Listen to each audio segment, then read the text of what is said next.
weltare ɓiɓɓe fulɓe andu diine maɗa fedde heblo sukaɓe afrique weltare tv takkusan yoni to likseyba gorgol to kay hayli to gurela umarli to dial to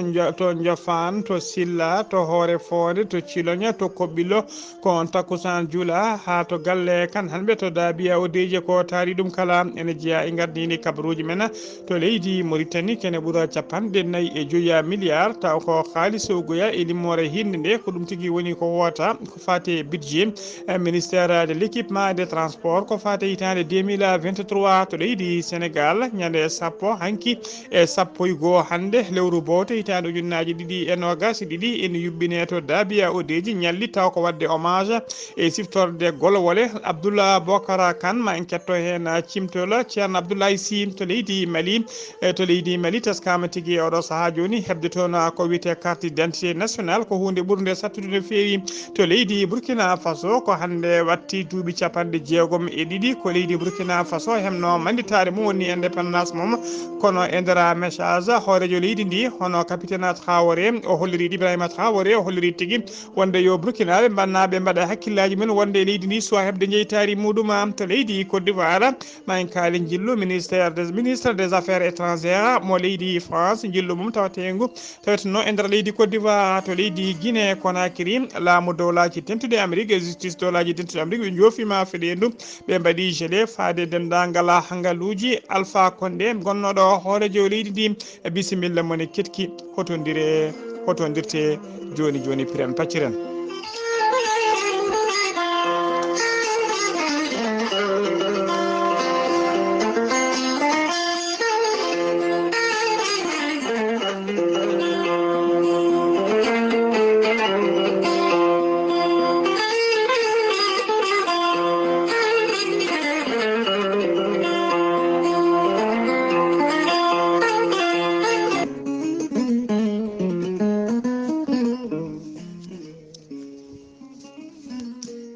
ceerno Djiby Sy ko wittiyanke leɗɗe ko safriyanke safruji fina tawa ceerno Djiby Sy ko jaadiɗo ɓalwal danwal kala labɗo reedu mallaɗo wune ceerno Djiby Sy ko bawɗo listihara laaɓaɗo longal ceerno Djiby Sy ne jogui ene safra fiji kewɗi ɗi jiida cirola omo safra wonduɓe kista fibrom dogam sitta rewɓe ronkuɓe sowade rewɓe dartoraɓe ceerno Djiby Sy ene yawna rewɓe sattoraɓe dewle ceerno Djiby Sy ne yawna ɓen worɓe ustoraɓe goragu e yawɓe yitade koye mumen ceerno Djiby Sy ene mo safra wonduɓe kista wonduɓe cholestérol diabète tension koyɗe guloje koyɗe musoje kala ceerno Djiby Sy ne jogui leɗɗe fannuji tati hen fannu goto sa hutorima ɗum fodde sappo e tati rafini yaltayma ha laaɓa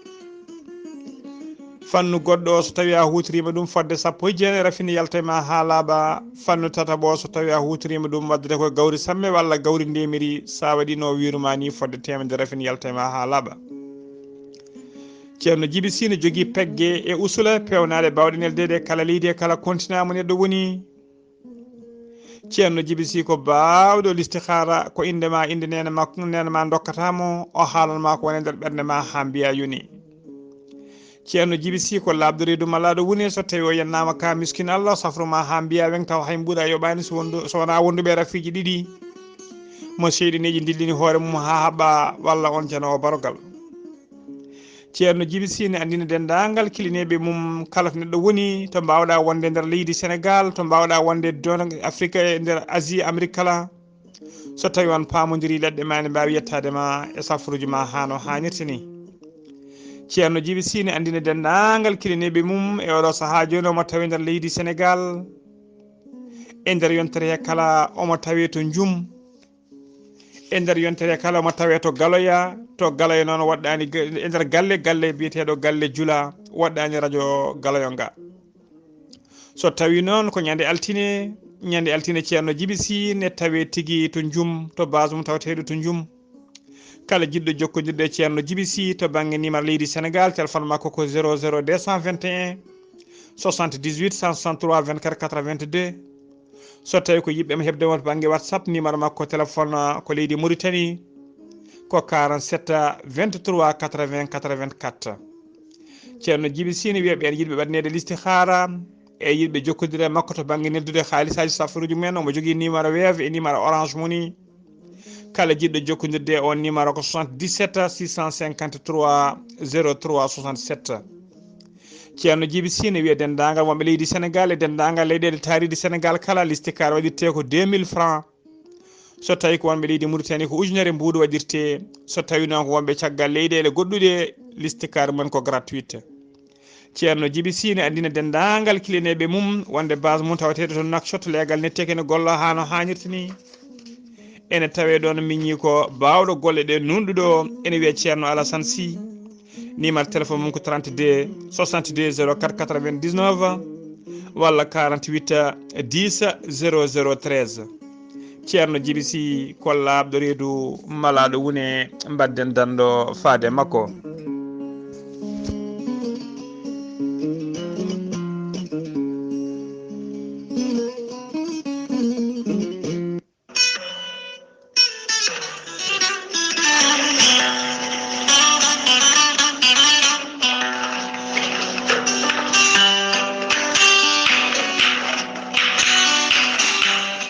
kala ko wona ndema ko ndema ɓuri ɗuma ko heen nguura yaltata haa neɗɗo o waawa wuurde ngam ɗaɓɓoyde nguurdam goɗɗam. Abou Bah taweteɗo to États-Unis de Amérique joom yiyande moƴƴere faade ndema weeɗi juuɗe muma faade dendagal bandiraɓe kala ngare ndentinen sembeji men haa ɓamten ndema e lappol palol dande maayo kala. sa ari ha to duggu hebbiya woɗɗani Sinthiou Amadou Mariama ma tawɗon guesa mawbandariba yadubay jamanu kala ko jiɗɗa hande ko fate bangel leɗɗe ha tenti kadi lugumaji moƴƴi biyo jaaduɗe jamanu kewɗi nafoore an comoytoɗo nokkuji goɗɗuɗi gonɗo e hoore fonde e ko taari ɗuma an taweteɗo lappol polol dande maayo Mauritanie Sénégal kala ɓattitimama ona lugumaji moƴƴi jaaduɗe jamanu jiɗɗo somade jiɗɗo sodande galle mum saari ha to duggu hebbiya woɗɗani Sinthiou Amadou Mariama ma heɓɗon kala ko jiɗɗa e lugumaji. Abou Bah joom yiyande timmude wi ngare daroɗen jaltinene koye men e caɗele ha tenti kadi erago faade laamuji ɗi kala nde battata haqqillaji men e gueɗe baaɗe ni hen so ɗanniyankoɓe batti wadde ɗuma. an jiɗɗo somade koɓe mbiyata kaani goona woni ñama ko badayse nonne kadi kanje najo woni hen ne mbiɗum jayeje e lugumaji goɗɗi kala nanɗon ɗo e balɗe seeɗa kala ko jiɗɗon e lugumaji ha e fruiji kala ma on keɓɗum ɗon ɗo cuuɗi meɗen duggu hebbiya so jiiɗi hebde hen kollaɓi jokkodir toon koye biyeteɗo Abdoulaye Dema 78 289 49 89 walla jokkodiron e biyeteɗo Bakary Balde 78 254 01 74 walla jokkodiron e biyeteɗo Daouda Balde 78 311 18 99 walla 99 walla 96 walla jokkodiron e biyeteɗo Ibrahima Balde mbatta ko 77 010 84 43 musidɓe tedduɓe ndema ko nafoore yaltine min e caɗele.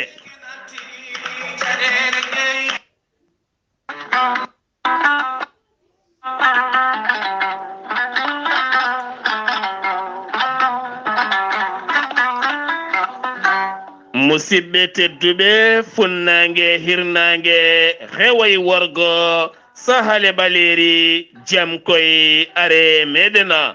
jaam garɗoye men woni gorel teyya ko ha ko moƴƴo iwru ken to kordinoro ari ko wallude en e safrude en ha moni kala yiito hen hoore muɗuma gorel teyya ko ha kono ha ko wargani a wulna ndiyam ma ha wula juppa hen aɗa yara aɗa yiito cellal ɓandu maɗa gorel teyya ala rewam ala effet ko ha ko woocako taw kadi ene nafta neɗɗo sukkito ɗaɗi maɗa an neɗɗo mo ɗaɗi mum cokki an joguiɗo AVC jogui cardiaque yiƴam dogata e ɗaɗi muɗuma tuƴiɗo koyɗe musoje koppi musoji ɓandu jaaɗoru ɓandu wandu sukara sa jokkodire gorel teyya joni joni keɓa hen ko laaɓi sa yiɗi hebde ko laaɓi ha ɓernde ma deeƴe ko jangta e gorel teyya jahata koto site mabɓe internet a mbaɗa www point gorel teyya point com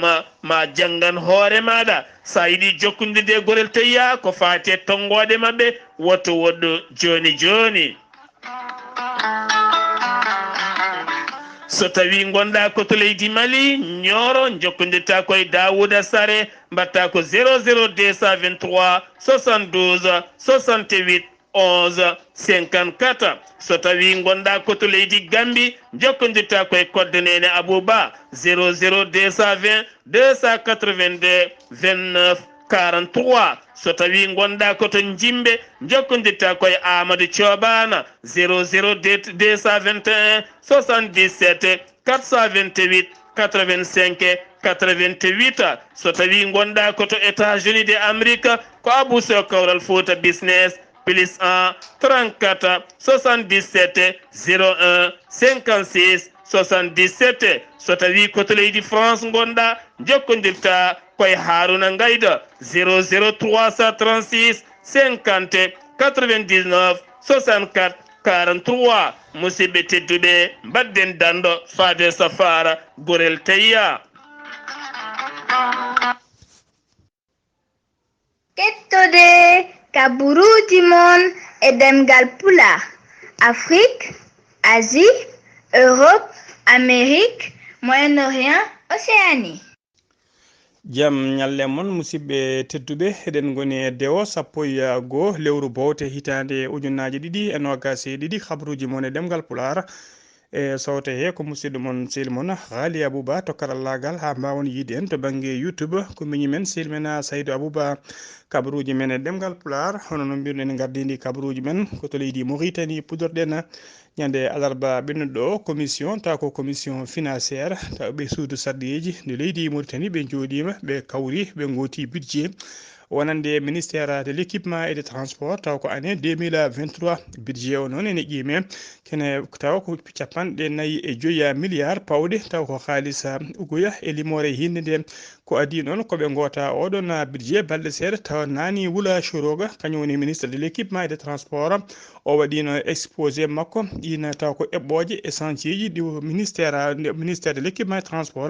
jogui kay taw ko golle jiɗi gollade e nder leydi Mauritanie ene teska noon oɗo budget taw ko budget ministère de l'équipement et des transports en 2023 teskama tigui ɓeydima e makko kene qime ha 7 milliards taw ko uguya e limore hinde par rapport kay e budget mbaɗanoɗo 2022 ha joni ko leydi Mauritanie kettoɗen Mauritanajo goto biteɗo Fawza Wula Ahmedina ɓurɗo lollude noon ko Ibrahima 10 darima yeeso juge to tribunal fédéral mo Berkeley to dowlaji dentude Amérique on nanguira noon ko juuɗe makko moddude e crime aji kewɗi e janguji kewɗi taw ko janguji terrorisme bannoɗi e nder Afrique ha tengti e nder Mali omo tuma noon fodde laabi jeegom juuɗe makko ene moddi eɗen gueɗe e ɗiɗon janguji ene tawe hen noon ɗen gueɗe noon tawe hen janguji bannoɗi en 2015 tawanno koye restaurant goto to ɓen restaurant e nder Bamako to Mali e nder nguna jangu yimɓe joyo kawrino hen e ladial ñande jeeɗiɗi lewru août 2015 kadi ɓe mbaɗino jangu taw nguna jangu wanno koto hôtel biteɗo Biblos to Sévaré e nder leydi Mali nguna jangu noon sappo e tato neɗɗo wasino hen pittali mumen juuɗe makko kadi ene moddi e nguɗon jangu teskama kadi e nder ɓen sappo e tato maynoɓe hen joyo ko gollotoɓe e catala bitengal loni woni tigui lafaji mbulaji juuɗe makko kadi ina moddi e janguji bannoɗi to hôtel Disana Bulo ɗum wanno ko ñande nogas lewru novembre hitande 2015 ngun jangu noon yimɓe nogas mbasino hen pittali mumen e nder ɓen maynoɓe ene tawe hen debbo goto Amérique najo biyetenoɗo Anita Asaka Dattara jagorgal kalfinaɗo ko fate ñawoje mo dowlaji tentude Amérique holliri tigui wonde ko guila ñande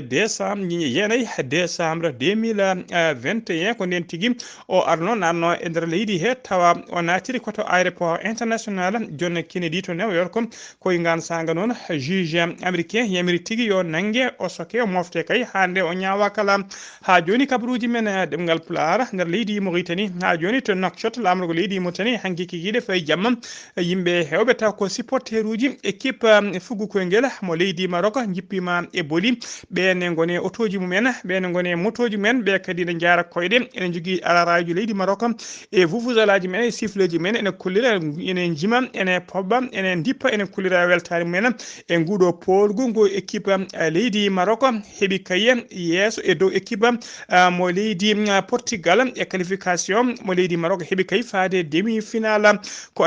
adi noon yimɓe hewɓe noon teskama tigui hewɓe ɗiɗon supporter uji jeehi tigui ha yesso ambassade mo leydi Maroc tawateɗo to Nouakchott hollirde weltare mabɓe ko adi match o noon tawa ambassadeur joɗiɗo leydi Maroc e nder Nouakchott waɗino erago invitation wonande kay dendagal Mauritanaɓe yiɗɓe yebde match o kay e nder ambassade o kala ene bisma ne mbawi arde ɗum saabi noon hewɓe gaari jeeɓi match mumen ko nder oɗon ambassade yimɓe kala kolliri hen weltare mumen e oɗon victoire pattameli miijo mo leydi Sénégal no leydi Maroc heeɓi kay e yesso équipe mo Portugal ha joni kabaruji men ɗemngal pulaar senumima to leydi Mauritanie koto leydi Sénégal paɗen to leydi Sénégal to Dabia Odeji wuro Abdoulaye Bocar Kane teskama noon guila ñande ñalawma hanki o woni 10 e 1 hande lewru bote ko ñalli taw ko ñalli inniraɗi ko fati kay e wadde hommage e siftore golwole Abdoulaye Bocar Kane noon ko jeeya tigui koto Dabia Odeji balnoɗo golle paydude no fewi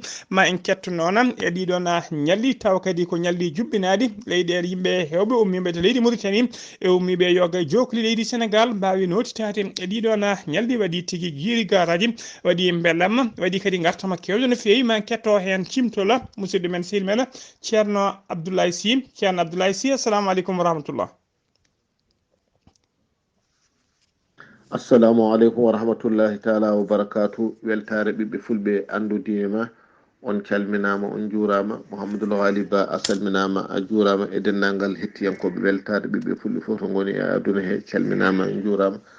ko wona ɗum ko eɗen gartoɗo tan e cimtol ñalawma men ɓennuɗo hono ñalawma Abdoul Bocar Kane ɗo e Dabia Odeji baɗowo 1 e ñalawma 10 hanki o kalenno ɓenniri ewa laamu leydi ndi fof ari ɗo henne e diwan o fof ari ɓe ñalli fittude wuuro ngo ɓe pompi dow e less fof dendagal ñonkotoje gonnoɗe ɗo e wuuro ngo pop ɓe guitti ɗum ha laaɓi ewa nde yeehi ha woni hedde 12 heures docteur eɓe ene gummi to Dakar to ene garde e médicament ji mumen ewa ene cafra taw kadi ko cafrugol gratuit taw jobdi ala hen e fannu foof mo joguiɗa to banggue raafi ewa safroɓe mum ene goodi ɓen ko ɗon ñalli balɗe ɗiɗi fof ko ɗo goni e Dabia Odeji ene cafra yimɓe e caggal majjum noon pucci kadi keblama fodde 42 puccu heblama ene waɗa hen kadi ɓiɓɓe Fouta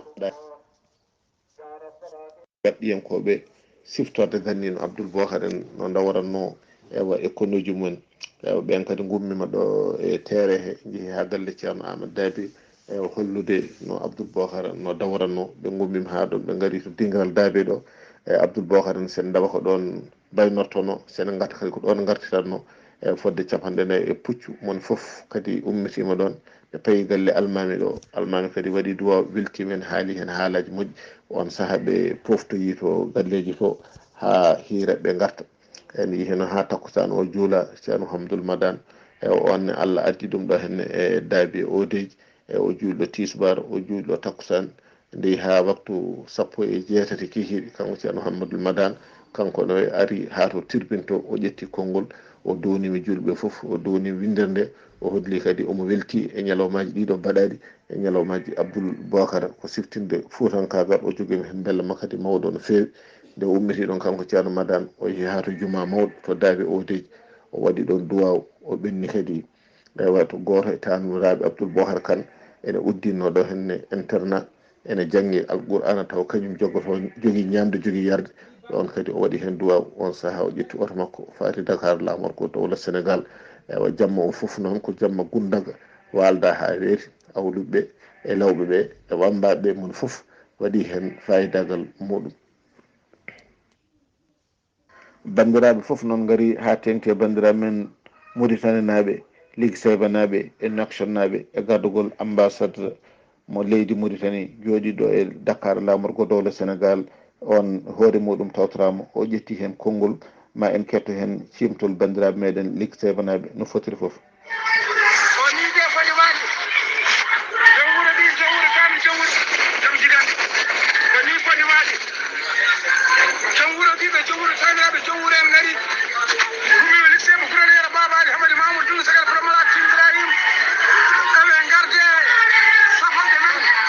ɗum ɗo ko cimtol hunde e bandiraɓe meɗen umminoɓe ligchebe e umminoɓe e Nouakchott ewa caggal noon nde ambassade mo leydi Mauritanie jooɗiɗo e leydi Sénégal nde ƴetti konngol ɓe dokki tigui rigui ganniyankoɓe men hono safalɓe ɓe ganduɗa ko taniraɓe men jadano e Abdoul Bocar Kane ɓen kadi kolliri no taniraɓe men baddanno e Abdoul Bocar Kane keɗɗon hen cimtol mabɓe.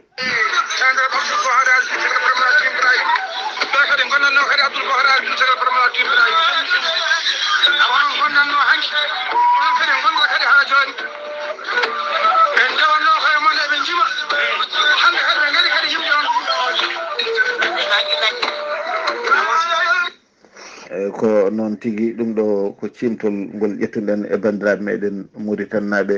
ɗo e daabi odeji ko musidɗo moon Abdoulaye Sy ɗo e daabi odeji gam weltare ɓiɓɓe fulɓe andu diine maɓɓe.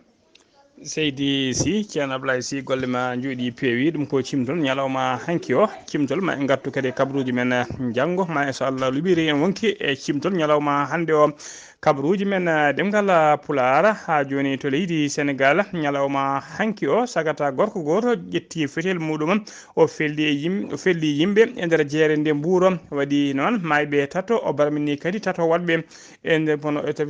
o barmini kadi tato waɗɓe hono no holli kay procureur de la république waɗi communiqué mum andinde kay no alhaali o yaari o holliri kadi wonde baɗɗo ɗeɗo golle bonɗe kay nanggama ko guinenajo mo yara duuɓi 37 omo wiye Ali Kouyaté noon nanggama o nangga koto legal bitengal TFS e oɗo saaha joni mo tawi juuɗe police mo Mbouro enquête ne jokki e makko enquête gadon noon holliri tigui wonde Ali Goudiaye o soodi pistolet o ko 150 000 woni 30 ujunere CFA to marché noir to Touba ko toon o soodi oɗon pistolet o holliri noon addanimo wadde nguɗon jangu noon o yinno wadde jangu makko koye bureau échange woni nokku to haalis weccitte to haalisaji nultirte saabu kay sukdemo koppereje holliri wonde joom suudu makko ko cowiɗo e oɗo saaha joni omo ngakkira koppereje ko ɗum o yinno wadde jangu makko beele kay omo wawa hebde ɗena koppereje e oɗo saaha joni noon teskama tigui ñalawma hanki o seppoji gulɗi jaw mbaɗi toon yimɓe leydi wuuro ngo hollirde mette mumen e ngakkugol nden ka ekkisal policier goto gañuma e seppo he ma gendarmerie ari kay e renfort nde jaam fuɗɗi artude toon ha joni ko leydi Sénégal keddoɗen accident kulɓiniɗo waɗi dow lawol bitegol autoroute ila Touba waɗi noon waɗi hen mayɓe jeetato e barmuɓe sappo woɗɓe accident o noon waɗi ko accident baɗɗo o noon ko minibus ko kañum felɓodiri e camion goto ɗum waɗi ko ñande jamma aljuma ina wiyata aseta hanki o sanga 4h du matin e dow lawol hakkude to wiyete Khombole e Bambeya nde accident o waɗi noon sur place ko yimɓe joyo mbasno hen pittali men sappo e tato woɗɓe mbarmi hen e nder sappo e tati barmuɓe hen tato kañumen kooti e jomumen e juuɗe kay taw canki koye juuɗe docteur eɓe to hôpital Khombole to ɓe gonno e safruji mabɓe oɗo saaha joni noon paami bilan o ko mayɓe jeetato e barmuɓe sappo ha joni kabaruji men e ɗemgal pulaar jeena ha to Ziguinchor jabɓuɗen musidɗo men sil men Amadou Issa Kébé assalamu aleykum wa rahmatullah. Allah ta'ala barkatu Ghalii Abuu Bah salmitama kabaruji garande ɗo e nder Ziguinchor ko jeeyata ko weli ngara correspondant men Zig FM gonɗo tono ina wayno biyeteɗo Hawa Balde oɗo de ko suka jaarowo duuɓi 20 o heeɓi bac makko ina wayno omo jibini omo wari nden noon justice namde mamomo holko addi ɗeɗo gueɗe beele ndeseɗɗa nde aɗa wela walla a wela ka force o wi ko min tan e suwa hooran ko min wela jikna bamɓe ni jaadano e ngal ɗo dewgal kono noon o hollimi ko jawdi ndi no heewi no feewi nan men makko ko resimi fewde joni min gonta ko lewru o ɗanni o feewi to e Amérique duuɓi 6 hikka o wi beele mo badduɗa ɗo ha neɗɗa ɓiɗo o ko poursuɗomo o yala forsanimi koye weledimi ina wayno noon o taƴanama kadde gurdam makko omo lelo e kaso se garti ɗo e Ziguinchor comité Moustarchidine wol Moustarchidati kamɓe dey ɓe porti pelante Ali Ndiaye jeyaɗo ñiibi holko Ali Ndiaye wiɓe ina wayno haali e ceerno mabɓe konguɗi mettuɗi kamɓe no ɓe kolli mettere mabɓe ɓe jeehi to e justice Ziguinchor ɓe kutti mettere mabɓe ɓe mbi Aminata Ndiaye oɗo piyaɗo assemblée hanno ko kamɓe tawano wona e piggal tan haɗata ɓe piyanmo kay ko hawmaya taw ko haala tan heddoto kono noon kala joofiɗo ceerno mabɓe kala biɗo ceerno mabɓe ko welani ɓe janata muɗum hankanti ɓe ngala hande deƴƴinde hen hay goto eɓe mbiya noon Macky Sall ɓe ndewana hay président ɓe mbi Macky Sall e hoore muɗum yo waw darade hajo militaji muɗum ko toñata ceerno mabɓe o ko ceerno mabɓe ala e toñangue hande ala e toñangue janggo osé régional sante yallah kamɓene de ɓe mbaɗi jillu mabɓe to e département Niaguis ina wayno ɓe jeehi ha e Niassiya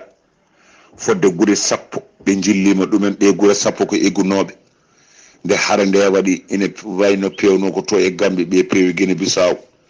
kamɓe fof no ɓe garti ɓe ngala hay hunde ina wayno kamɓe ɗe ɓe nawaniɓe ballal pour ɓe mbawa jogitade e batte gurdam mabɓe kamɓene ɗeɗo guure 10 ɓe kolliti weltare mabɓe e osé régional sante yallah ko waɗaniɓe ko ɗum noon weltare TV musidɗo men Ahmad Issa Kebe gorko motto kabruji ɗo foɗo radio Zik FM jokkondude Ghalii Abuu Bah yallah ko walde jaam allahumma amina seydi Kebe sen ummima to Ziguinchor koto leydi Mali paaɗen hebde ñalawma hande o carte d'identité nationale woni carte d'identité nder leydi Mali ko hunde ɓurde sattude nde feewi yeeso commissariat ji kewɗi to skama tigui tugui 4 heures du matin hande bureau ji ɗi uddi kala ko temedde yimɓe jiitani mbaɗiran ƴewde kay arde ƴewde carte d'identité ji mumen hewɓe noon kolliri caggal kayne mbaɗiran gila wendoga ha tigui nde golle ɗe ƴettete soɓe gari ɓe kewi ƴettude so heewi ko capantato neɗɗo ko heddi kala ɓe mbi kadi yo jaa ha janggo hellirama noon étudiant e fonctionnaire uji entrepreneur uji kala ewɗo saaha kala nana dañi gam yidde hebde carte d'identité ji mumen saabu eɗen gandi so tawi neɗɗo ala carte d'identité gueɗe kewɗe wawata wadde hay sinno ko wadde opération woni tigui neldude kalis walla tirade kalis walla moftude halis to banque so tawi ala carte d'identité nationale eɗen gandi ko hunde nde newata kono feewi goto noon e ƴewannoɓe carte d'identité biteɗo Kadiata Sissoko noon holliri kanko ɓooyani ko heeɓi carte ko heɓde baccalauréat makko kanko emini ko gorko kala noon oɗo saaha kala ɗo balle kala guila wendoga ɓe kewi ko rangde ɓen soɓe dañi kay ha 8 heures ɓe kolliri tigui ko simɓe seeɗa kewi ƴettede ɓe mbiya kadi yoɓe jaa ha janggo o holliri noon ɗum waɗi o felliti walde toon guila 22 heures woni 10 heures jamma o yeehi o wali toon ha subaka caggal kayde yimɓe ƴettete kanko ƴetti ari numéro jeeɗiɓi numéro 7e personne ƴettaɓe o holliri noon kadi ɓeena aroɓe taw ko fodde yimɓe carte d'identité yi so gari kewi ardude koye koreji mumen e ɓesguji mumen ma ɓen poto ha gayna nde waɗa ɓe ranguji mumen guila jamma walla guila wendoga nde puɗɗo tigui wawde ƴettede ɓe kolliri noon oɗo saaha joni ko caɗele mawɗe no fewi ko gurdam cattuɗam wonandeɓe kay kamɓe ƴeewoɓe ɗiɗon carte uji d'identité ha joni kabaruji men ɗemngal pulaar koto leydi Burkina Faso paɗen ko alata hande 11 bowte woni hitande 62 manditare ko leydi Côte d'Ivoire leydi Burkina Faso hemno jeytari mum woni indépendance muɗum capitaine Ibrahima Traoré horejo guinde ni e mbadi transition o waɗi discours makko e nder discours he noon o waɗi hen message tokoso on message noon ko faade dendagal ɓesgu leydi ndi kala andindeɓe yo mbaɗe hakkillaji mabɓe ɓe ganda wonde leydi Burkina Faso suwa taw hebde indépendance mum saabu leydi ndi suwa hebde jeytari mum yoɓe gandu oɗo saaha joni feccere e leydi ndi nana wone juuɗe seɓɓitiɓe wone juuɗe pelle joguitiɓe yoɓe gandu leydi ndi suwa jogade manditare muɗum so tawi kay leydi ndi ne yiiɗi jogade jeytare mum woni indépendance mum ha timma ɗum ala budda tawa to banggue arma ɓe dado tigui ɓe cippire taw ko banggue arma ɓe mbawa kadi wadde ko wiyete changement ko fate mentalité ko fate comportement yimɓe so ɗum ala kay leydi ndi wawata hebde jeytari muɗum koto leydi Côte d'Ivoire paɗena jagorgal leydi France kalfinare ko fate gueɗe caggal leydi e jokkodiral hakkude leyɗeɗe biteɗo Catherine Colonna o waɗi jillu makko officiel to leydi Côte d'Ivoire ñande aljuma nde noon caggal nde o ummi e jonde makko joddade sehil makko hono Alassane Dramane Ouattara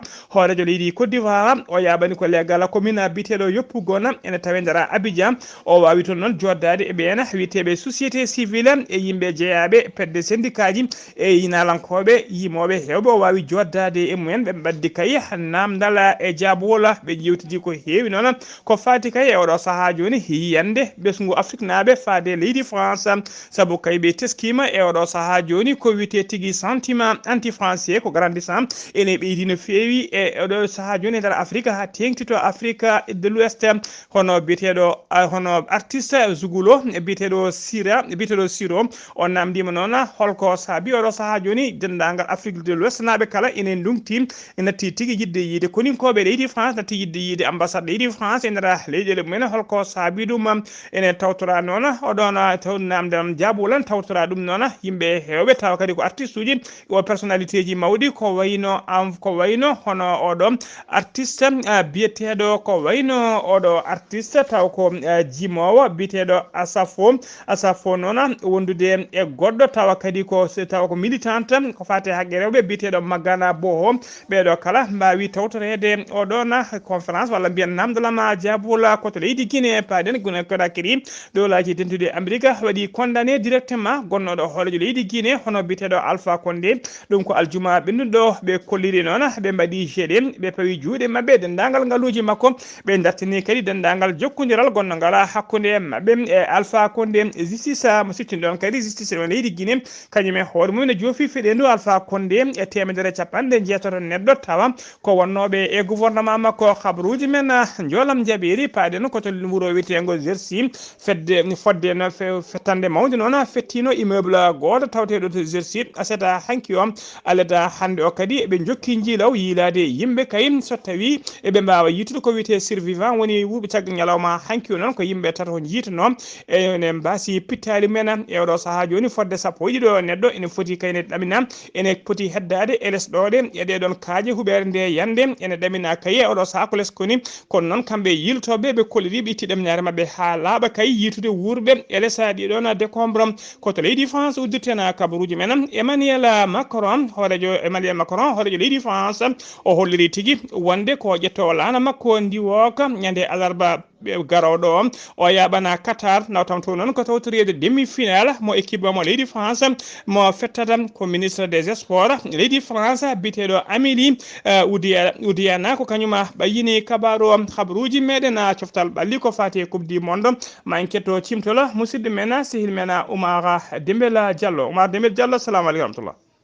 weltare ɓiɓɓe fulɓe andu diine ma bisimilla mon e kabaruji men coftal balli taw koye ɗemngal pulaar yaten ko toon to leydi Qatar haalene kawguel winndiriyankoyel hitande ujunaji ɗiɗi e nogas e ɗiɗi lawol nogas e ɗiɗi ɓiwol kay ngel ɗon kawguel gila ngel ɓami yuɓɓinede nder dunde windere nde kala no didori kono noon ko lawol nogas e ɗiɗi ɓiwol kay hewgol teskuyaji toon to leydi Qatar caggal kay koye lawol gadnol kay kippuji ɗi gendi Afrique ne heeɓa kay passe muɗum faade kay toon to demi final e ngel ɗon kawguel winndiriyankoyel gila kay ngel ɗon kawguel ngel ɓami yuɓɓinede kay laabi nogas e goho yawti kono kippuji Afrique meeɗa kay wadde qualifié demi final en coupe du monde koye kikiɗe hanki noon woni kay premiére fois kay kippu africaine heeɓa kay demi final muɗum e ngel ɗon kawguel ɗum noon ko caggal tan kadi kippu mbo leydi Maroc e kikiɗan ki jokkunode nen potite quart de final nde ɓe jaɓɓi kay kippu mbo Portugal mbo Cristiano Ronaldo e yaadi muɗum kono noon ngal ɗon potal kay ko kippu kay mbo Ziyech Hasimi e ko noonne kay Asarif Hasimi e wonde kay Youssouf El Nasri ko kamɓe yaadi maɓe kala rendi kay fooli kay kippu mbo Portugal mbo Cristiano Ronaldo bal goto wondude ndiga tawno on ɗon bal kay logga guila e dawal gadnal hojomaji 44 on ɗon wiyete kay Youssouf El Nasri tawno ko waɗo kay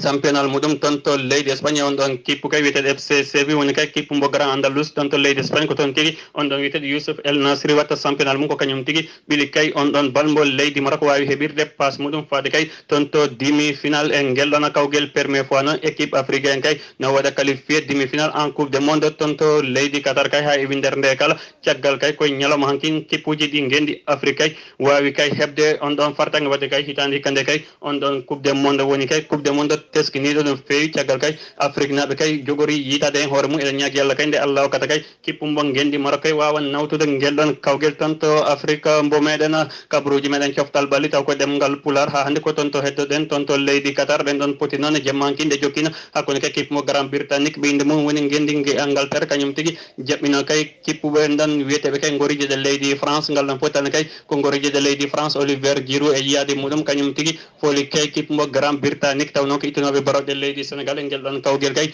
baluji ɗiɗi wondude e bal goto wadde on faami kay goriɗe leydi France ɗene kay ɓe wawi hebde kay passe mabɓe faade kay toon to demi final so tawi noon ko demi final kay deuxiéme demi final o yuɓɓinte kay ko ñande alarba no woɓɓe hen famirta woni kay sen haali e ɗemgal meɗen pulaar nañi hawa kay ñande kay jeslare sappo e nayyi lewru bowte hitande ujunere ɗiɗi e nogas e ɗiɗi toon to leydi Qatar sanga watta nogas ɗi fana hojo monante kay wattuji Europe nawata kadi toon to leydi Qatar wattuji nogas so tawi noon ko toon to Afrique banggue hirnangue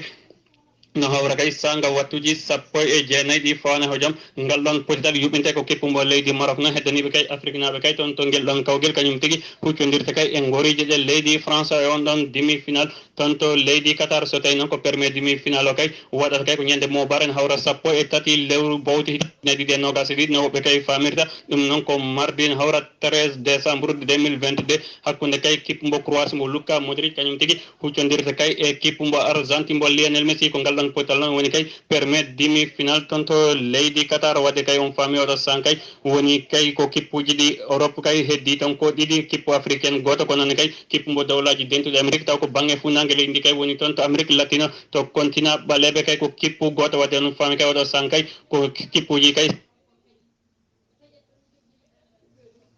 marde mbello Diallo golle ma jooɗi peewi musidɓe tedduɓe gasi ha laabi ceer ko ɗum ɗo wonno ko min tonga noon kabaruji men e ɗemgal pulaar sawte ko musidɗo moon sehil moon Ghalii Abuu Bah to karallagal ko Saydou Abou Bah kettima alaki jaam yo jaam Allah jogom jogo